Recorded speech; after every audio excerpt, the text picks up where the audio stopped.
সুপ্রিয় শিক্ষার্থীবৃন্দ, আজকের ক্লাসে সকলের প্রতি রইল অনেক অনেক শুভেচ্ছা ও অভিনন্দন। আমি আজকে তোমাদের সাধারণ বিজ্ঞানের খাদ্য ও পুষ্টির দ্বিতীয় ক্লাস আজকে নিয়ে আলোচনা করব।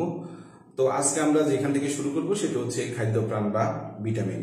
আসলে বিভিন্ন পুষ্টিবিদ বা বিজ্ঞানীরা পরীক্ষা নিরীক্ষা করে প্রমাণ করেছেন যে খাদ্যের মধ্যে স্নেহ জাতীয় পদার্থ, আমিষ জাতীয় পদার্থ এবং শর্করা জাতীয় পদার্থ থাকা ছাড়াও, বিভিন্ন খনিজ লবণ থাকা ছাড়াও এমন কিছু সূক্ষ্ম উপাদান রয়েছে যাদের অনুপস্থিতিতে বিভিন্ন শারীরবৃত্তীয় কার্যকলাপ পরিচালিত করতে বিঘ্নিত হয়। তখন লক্ষ্য করলো যে এই উপাদান যে যৌগ রাসায়নিক পদার্থের কারণে এই ধরনের আমাদের দৈহিক বৃদ্ধি, ক্ষয়পূরণ, বিভিন্ন শারীরবৃত্তীয় কার্যকলাপে বিঘ্নিত করে, সেই যৌগ রাসায়নিক পদার্থগুলোই হচ্ছে মূলত ভিটামিন।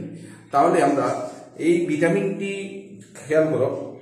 আবার এই ভিটামিনের অভাবে রাতকানা, বেরি রোগ, স্ক্যাবি, বিভিন্ন ধরনের রোগ হতে পারে, আরো অনেক ধরনের রোগ হতে পারে। তো এই থেকে আমরা ভিটামিন কি তার সংজ্ঞা এভাবে দিতে পারি যে যৌগ রাসায়নিক প্রক্রিয়ায় খাদ্যের মধ্যে সামান্য পরিমাণ উপস্থিত থেকে দেহের ক্ষয়পূরণ, বৃদ্ধি সাধন এবং শক্তি উৎপাদন ইত্যাদি বিভিন্ন ক্রিয়াগুলো কি করে সুসম্পন্ন করে, সেই যৌগ রাসায়নিক পদার্থগুলোকে বলা হয় ভিটামিন।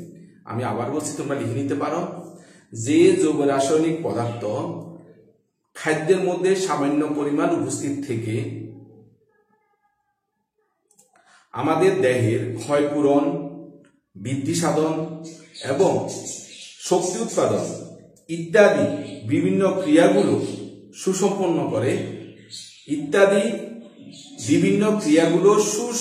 করে সেই জৈব রাসায়নিক পদার্থগুলোকে বলা হয় ভিটামিন। এখন দেখো, এই ভিটামিন খেয়াল করো, এই ভিটামিনকে সাধারণত দুই ভাগে ভাগ করা হয়। স্নেহ জাতীয় পদার্থের দ্রবণীয় ভিটামিন, অর্থাৎ স্নেহ জাতীয় পদার্থের মধ্যে এই ভিটামিনগুলো দ্রবীভূত অবস্থায় থাকতে পারে এবং যার কারণে ওই দ্রবণীয় ভিটামিন থেকে পরে আমাদের শরীর শোষণ করে নেয়। আবার কিছু ভিটামিন আছে সেগুলো স্নেহ জাতীয় পদার্থের মধ্যে দ্রবীভূত হয় না, সেগুলো পানিতে দ্রবীভূত হয়।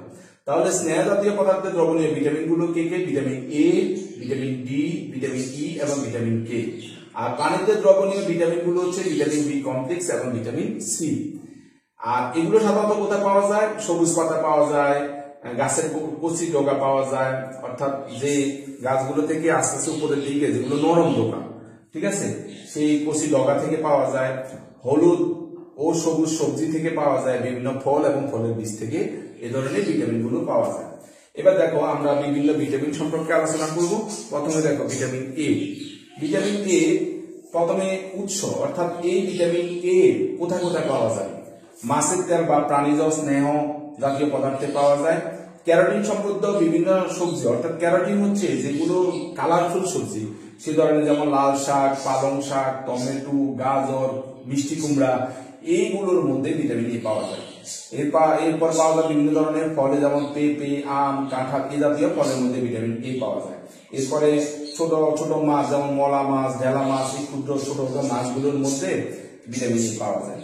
আর ভিটামিন এ আমাদের যে গুরুত্বপূর্ণ কাজগুলো করে থাকে, দৃষ্টিশক্তি স্বাভাবিক রাখা, অর্থাৎ আমাদের দৃষ্টিশক্তি যাতে কোনো সমস্যা না করে, সেই সমস্যা না করার হাত থেকে, অর্থাৎ কোনো ধরনের সমস্যা, এই ধরনের ভিটামিন গ্রহণ করলে আমাদের দৃষ্টিশক্তির কোনো সমস্যা হয় না, স্বাভাবিক থাকে।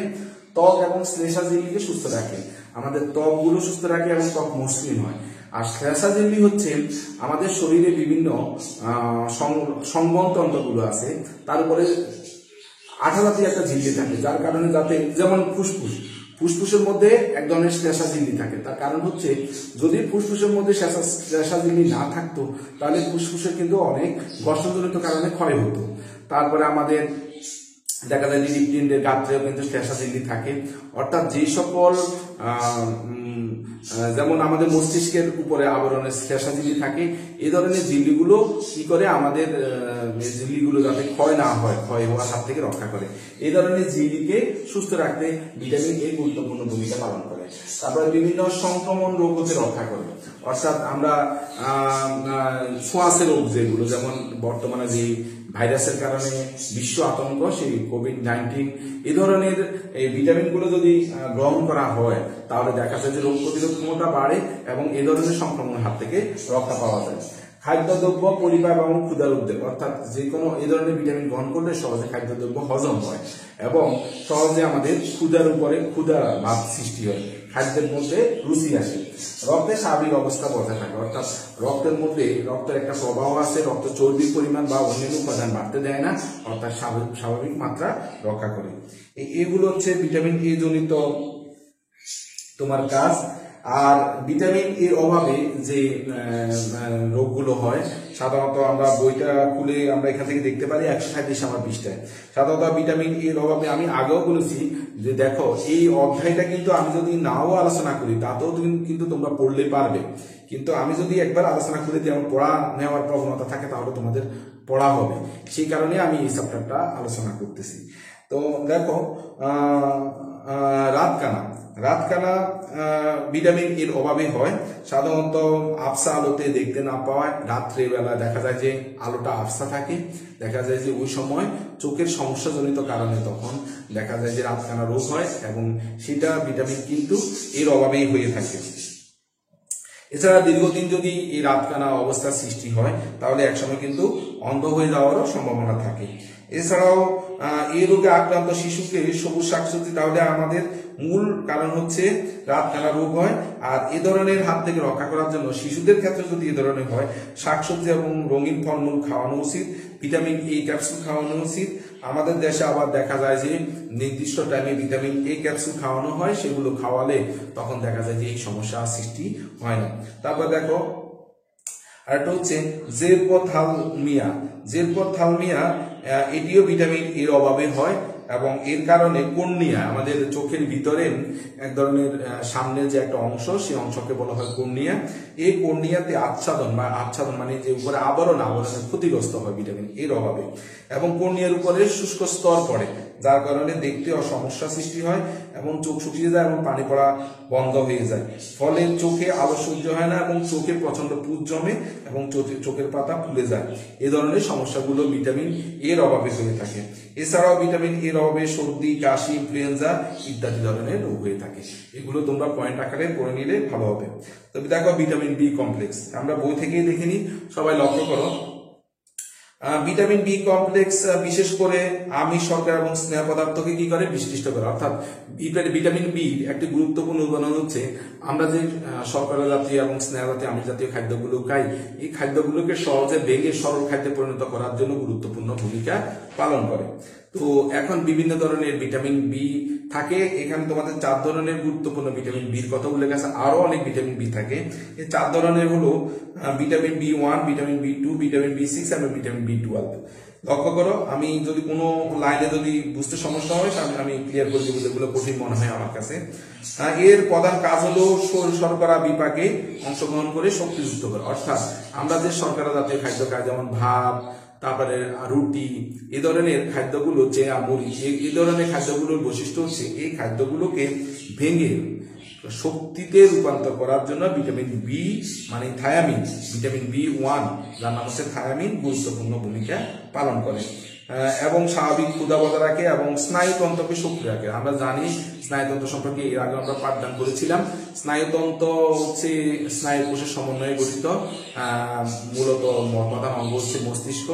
এই যে এগুলো সক্রিয় রাখার জন্য, অর্থাৎ ভিটামিন বি1 আমাদের মস্তিষ্ককে সক্রিয় রাখে, যার কারণে বুদ্ধিমত্তা বা অন্যান্য ধরো মনে রাখা বা সহজে পাঠদান করলে সেটা বা যে কোনো পড়া সহজে মাথায় রাখা, এগুলো ভিটামিন বি1 গুরুত্বপূর্ণ ভূমিকা পালন করে। ভিটামিন বি2 এটার আরেক নাম হচ্ছে রিবোফ্লেভিন, এটি কি করে অ্যামাইনো অ্যাসিড, ফ্যাটি অ্যাসিড ও কার্বোহাইড্রেটের বিপাকে অংশগ্রহণ করে, অর্থাৎ অ্যামিনো অ্যাসিড জাতীয় যে উপাদানগুলো আছে এগুলো জটিল যৌগ, ফ্যাটি অ্যাসিড জটিল যৌগ, এগুলোকে ভাঙতে গুরুত্বপূর্ণ ভূমিকা পালন করে। ভিটামিন B6 যার নাম হচ্ছে পাইরিডক্সিন, এটি আমাদের শক্তি উৎপাদনে গুরুত্বপূর্ণ ভূমিকা পালন করে। কি থেকে? এই যে গ্লুকোজ জাতীয় খাদ্য খেলে অথবা আমিষ জাতীয় খাদ্য খেলে সেখান থেকে আমরা জানি শক্তি উৎপাদন হয়, আর এই শক্তি উৎপাদনে এই ভিটামিনগুলো গুরুত্বপূর্ণ ভূমিকা পালন করে। তারপরে ভিটামিন B12, এটা আরেক নাম হচ্ছে সায়ানোকোবালামিন, এটি আমাদের লোহিত রক্তকণিকা বৃদ্ধি করে এবং আমাদের শ্বেত রক্তকণিকা এবং অনুচক্রিকা সংখ্যা বৃদ্ধিতে সাহায্য করে। আমরা জানি আমাদের রক্তে 3 ধরনের কণিকা থাকে, লোহিত রক্তকণিকা, শ্বেত রক্তকণিকা এবং অনুচক্রিকা। লোহিত রক্তকণিকার কাজ হচ্ছে, তোমাদের এটা জেনে রাখা ভালো, লোহিত রক্তকণিকার মধ্যে হিমোগ্লোবিন থাকে, এই কারণে রক্ত লাল দেখা যায়। আর এই হিমোগ্লোবিন আমরা যখন নাক দিয়ে অক্সিজেন টান দিই তখন এই হিমোগ্লোবিনের সাথে অক্সিজেনে বিক্রিয়া করে অক্সিহিমোগ্লোবিন যৌগ আকারে, তখন এই ফুসফুস থেকে রক্ত আমাদের হৃৎপিণ্ডের মাধ্যমে বিভিন্ন শরীরের বিভিন্ন অংশে পৌঁছায়। তাহলে এই যে রক্ত আমাদের প্রথমে ফুসফুস থেকে হৃৎপিণ্ড থেকে শরীরের বিভিন্ন অংশে পৌঁছিয়ে দেওয়ার মূল কাজটা করে কি? লোহিত রক্তকণিকা। তারপরে শ্বেত রক্তকণিকা একটা গুরুত্বপূর্ণ ভূমিকা পালন করে। আমরা যদি কোনো খাদ্য খাই, যদি সেখানে কোনো রোগ জীবাণু থাকে, সেই রোগ জীবাণুকে কি করে? ধ্বংস করে, যার কারণে আমাদের শরীরের রোগ প্রতিরোধ ক্ষমতা বৃদ্ধি করে। আর অনুচক্রিকা আমাদের শরীরে যদি কোনো কাটাছায়া যায়, সেগুলো সেই জায়গায় হঠাৎ করে কিছুক্ষণ পর দেখা যায় যে রক্ত জমাট বাঁধে, যার কারণে আর অতিরিক্ত রক্ত বের হতে পারে না। এই গুরুত্বপূর্ণ ভূমিকা পালন করে, অর্থাৎ রক্ত জমাট বাঁধতে সাহায্য করে এই অনুচক্রিকা।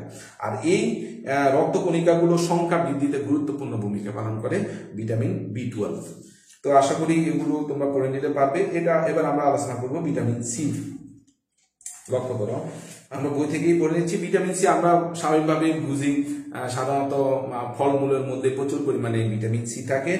আর এই ভিটামিনের একটি গুরুত্বপূর্ণ বৈশিষ্ট্য হচ্ছে এই ভিটামিন সহজে পানিতে দ্রবীভূত হওয়ার কারণে সহজে আমাদের শারীরবৃত্তীয় কাজে গুরুত্বপূর্ণ ভূমিকা পালন করে। এবং আরেকটা সমস্যা হলো এগুলো সামান্য তাপে কিন্তু আবার নষ্ট হয়ে যায়। আর ভিটামিন সি আমাদের শরীরে জমা থাকে না, প্রতিদিন কিন্তু খাওয়ার দরকার হয়। কারণ ভিটামিন সি প্রতিদিন আমাদের শরীরের জন্য প্রয়োজন হয়, প্রতিদিনেই আবার সেটা কাজে ব্যবহৃত হয়, কিন্তু সঞ্চিত আকারে থাকলে দেখা যায় যে আমাদের শরীরে ভিটামিন সি নষ্ট হয়ে যায়। এই কারণে আমাদেরকে কন্টিনিউয়াসলি ভিটামিন সি জাতীয় ফলমূল বা বিভিন্ন সবজি আমাদের কি করতে হয়? গ্রহণ করতে হয়। তাহলে আমাদের ভিটামিন সি কি কিসে কিসে পাওয়া যায়? টক জাতীয় সকল ধরনের ফল, আমলকি, আনারস, পেয়ারা, কমলা লেবু, আমড়া ইত্যাদির মধ্যে প্রচুর পরিমাণে ভিটামিন সি পাওয়া যায়। এছাড়াও ফুলকপি, বাঁধাকপি, বিভিন্ন ধরনের শাকসবজি, টমেটো, লেটুস পাতা ইত্যাদির মধ্যে ভিটামিন সি পাওয়া যায়। পাকা ফল অপেক্ষা কাঁচা সবজি এবং ফলে ভিটামিন সি বেশি থাকে। আর এটি আমাদের সবচেয়ে গুরুত্বপূর্ণ ভূমিকা পালন করে পেশি ও দাঁত মজবুত করে। পেশি বলতে আমাদের মাংসপেশি, অর্থাৎ চামড়ার নিচে যে মাংস আছে এটাকে বলা হয় পেশি। এবং ক্ষত নিরাময় ও চর্মরোগ সহায়তা করে। তারপরে কণ্ঠনালী এবং নাকের সংক্রমণ প্রতিরোধে গুরুত্বপূর্ণ ভূমিকা পালন করে ভিটামিন সি। এবং দেখো ভিটামিন সির অভাবে কি কি সমস্যা হতে পারে? হাড়ের গঠন শক্ত ও মজবুত হতে পারে না, মানে ভিটামিন সির অভাবে। তারপরে হাড় দুর্বল ও ভঙ্গুর হয়ে যায় ভিটামিন সির অভাবে। ত্বক খসখসে হয়, ত্বক চুলকায়, ত্বকে ঘা হলে সহজে তা শুকাতে চায় না। এই ধরনের সমস্যাগুলো সৃষ্টি হয় ভিটামিন সির অভাবে। এবার আমরা ভিটামিন সির অভাবে যে কমন একটি রোগ, সেটা হচ্ছে স্কার্বি। এই স্কার্বি রোগের কারণে কি কি হয়? দাঁতের মাড়ি ফুলে নরম হয়ে যায়, দাঁতের গোড়া আলগা হয়ে যায়, গোড়া থেকে রক্ত পড়ে, দাঁতের এনামেল উঠে যায়। আমরা জানি দাঁতের উপরে এক ধরনের আবরণ থাকে, সেই আবরণগুলো উঠে গেলে তখন দেখা যায় যে কোনো ঠান্ডা বা পানি খেলে দাঁত শিরশির করে, এনামেল উঠে যায় এবং ওকালে দাঁত পড়ে। শিশু বয়স্কদের এই রোগ বেশি হয়। গ্রন্থি ফুলে যায়, আমাদের শরীরে বিভিন্ন ধরনের গ্রন্থি আছে, সেই গ্রন্থিগুলো ফুলে যায়। রক্তক্ষরণ সহজে বন্ধ হয় না, ঘা শুকাতে দেরি হয়, অন্যান্য রোগ বিশেষ করে সর্দি কাশি সহজে আক্রমণ করে। তার মানে এই ভিটামিন সি আমাদের এই অভাবে এই সমস্যাগুলো সৃষ্টি হতে পারে। তাহলে প্রতিকার, এই ধরনের সমস্যা সৃষ্টি হলে অবশ্যই ডাক্তারকে দেখাতে হবে। আর কি করতে হবে? প্রচুর পরিমাণে বিশেষ করে শিশুদের মাতৃদুগ্ধের সাথে সাথে ফলের রস, সবজির স্যুপ এগুলো শিশুদেরকে খাওয়াতে হবে। তাহলে পরবর্তীতে ভিটামিন সির অভাবে আর এই ধরনের সমস্যা সৃষ্টি হবে না। এখন আমরা আলোচনা করব ভিটামিন ডি। আসলে ভিটামিন ডি আমরা সাধারণত ভিটামিন ডি যেখানে পাওয়া যায় সেটা হচ্ছে বিভিন্ন ভোজ্য তেল, দুগ্ধ জাতীয় খাদ্য, মাছের তেল, ডিমের কুসুম, মাখন, ঘি, সবজি, ইলিশ মাছের পর্যাপ্ত পরিমাণ ভিটামিন ডি পাওয়া যায়। আর আরেক জায়গায় পাওয়া যায় সূর্যের আলো থেকে। এই কারণে যখন বাচ্চা ভূমিষ্ঠ হয়, ভূমিষ্ঠ হওয়ার পর তাকে প্রচুর পরিমাণ ভিটামিন ডি অর্থাৎ সূর্যের আলোতে নেওয়া হয়, কারণ সে বা জন্মের পর থেকে ভিটামিন ডির অভাবে যাতে কোনো সমস্যা সৃষ্টি না হয় সেই কারণে তাদেরকে রৌদ্রে রাখা হয় এবং রৌদ্র থেকে প্রচুর পরিমাণে সূর্যের আলো থেকে ভিটামিন ডি পাওয়া যায়। আর এর কাজ হচ্ছে অস্থি দাঁতের কাঠামো গঠন করে, অন্ত্রে ক্যালসিয়াম শোষণ করে। আমরা এর আগেও বলেছিলাম যে আমাদের পাকস্থলী থেকে খাদ্য যখন যায় তখন দুইটা অঙ্গে যায়, একটা হচ্ছে ক্ষুদ্রান্ত আর একটা হচ্ছে বৃহদান্ত। এই ক্ষুদ্রান্ত বৃহদান্তের গুরুত্বপূর্ণ ভূমিকা পালন করে এই ভিটামিন সি, অর্থাৎ আমাদের অন্ত্রের প্রবাহে ক্যালসিয়াম ও ফসফরাসের যে মাত্রা সে মাত্রা নিয়ন্ত্রণ করে, অন্ত্রকে সজীব রাখে। তারপরে ভিটামিন ডির অভাবে লোহা সঞ্চয়, হিমোগ্লোবিন তৈরিতে আমাদের শরীরে কিন্তু লোহার প্রয়োজন পড়ে। তা দেখা যায় যে এটি শোষণ, সঞ্চয় এবং রক্তের হিমোগ্লোবিন তৈরিতে গুরুত্বপূর্ণ ভূমিকা পালন করে। ভিটামিন সির অভাবে যে রোগগুলো হয়, একটা হচ্ছে রিকেটস রোগের লক্ষণ। ভিটামিন ডি ও ক্যালসিয়ামের অভাবে শিশুদের হাড় নরম হয়ে যায়, বৃদ্ধি হয়, এগুলো বুঝবা। পায়ের হাড় ধনুকের মতো বেঁকে যায়। অনেক সময় দেখা যায় যে বাচ্চাদের ভিটামিন এর অভাবে হাড়গুলো এভাবে বেঁকে যায়, হ্যাঁ, সির অভাবে। তখন দেখা যায় ধনুক বলতে ধনুক যেরকম বাঁকা হয়ে যায়, তখন হাঁটতে দেখা যায় যে তাকে তখন প্রতিবন্ধীর মতো মনে হয়। এটার মূল কারণ হচ্ছে ভিটামিন সির অভাবে। হাত পায়ের অস্থি সন্ধি বা গিঁট ফুলে যায়, বুকের হাড় ও পাঁজরের হাড় বেঁকে যায়। তাহলে এ ধরনের প্রতিরোধ করতে হলে ভিটামিন ডি সমৃদ্ধ খাদ্য খেতে হবে। আর ছোটবেলা থেকে আমি আগেই বলছি সূর্যের আলো উপস্থিতিতে রাখতে হবে, যাতে প্রচুর পরিমাণে এবং সূর্যের আলোতে তাদেরকে খেলাধুলা করার সুযোগ দিতে হবে, যার কারণে ভিটামিন ডির অভাব পড়বে না। আরেকটা গুরুত্বপূর্ণ সমস্যা হয় অস্টিওম্যালেশিয়া। এর কারণে ভিটামিন ডির অভাবে ক্যালসিয়াম শোষণে বিঘ্নিত ঘটে, ক্যালসিয়াম ও ফসফরাসের সঞ্চয় কমতে থাকে। থাইরয়েড গ্রন্থি, আমরা জানি আমাদের গলার নিচে এক ধরনের গ্রন্থি থাকে, সে থাইরয়েড গ্রন্থির কাজের পরিবর্তন ঘটে, অস্থি দুর্বল হয়ে যায়, অস্থির কাঠান্য কমে যায়, সহজে ভঙ্গুর হয়ে যায়, অর্থাৎ কোনো কিছুর সাথে আঘাত খেলেও সহজে দেখা যায় যে ভেঙে যায়। আর এই ধরনের প্রতিকার হচ্ছে ভিটামিন ডি যুক্ত খাদ্য খেতে হবে। আর ভিটামিন প্রয়োজনে যে সকল ওষুধের মধ্যে ভিটামিন ডি উপাদান আছে সেগুলো সেবন করতে হবে। আর প্রতিরোধ, শিশুকাল থেকে ডি এবং ক্যালসিয়াম সমৃদ্ধ খাবার সুনিশ্চিত করতে হবে, এগুলো পড়লে তোমরা পারবে। আর ভিটামিন ই হচ্ছে সবচেয়ে ভালো উৎস হচ্ছে ভোজ্য তেলে প্রচুর পরিমাণ ভিটামিন ই পাওয়া যায়। শস্যদানা, যকৃৎ, মাছ মাংসের চর্বিতেও প্রচুর পরিমাণে ভিটামিন ই পাওয়া যায়।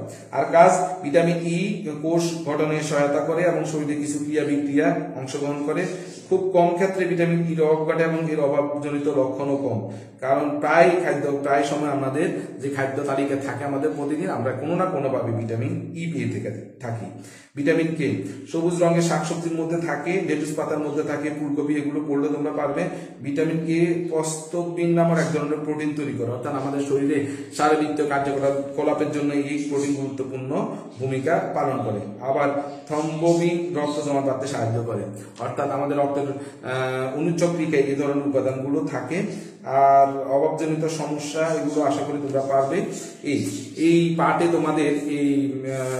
তোমাদের খনিজ লবণের পুরো পর্যন্ত পড়া রইল। এরপরে আমরা নেক্সট ক্লাসে খনিজ লবণ থেকে বাকি অংশ আমরা শেষ করব। ঠিক আছে, তো এই পর্যন্ত সবাই ভালো থেকো, সুস্থ থেকো। ধন্যবাদ সকলকে। আমি তোমাদের আসলে এগুলো পড়ানোর উদ্দেশ্য হচ্ছে যাতে আমি একটু আলোচনা করে দিলে যাতে তোমরা বাসায় পড়ো, অন্তত পড়া হয়। আশা করি এত কঠিন কিছু না, তোমরা নিজেরাই বাসায় প্র্যাকটিস করলে বা বারবার পড়ে দেখলে তোমাদের মনে থাকবে। তো আমরা নেক্সট ক্লাসে খনিজ লবণ থেকে শুরু করবো। ধন্যবাদ সকলকে।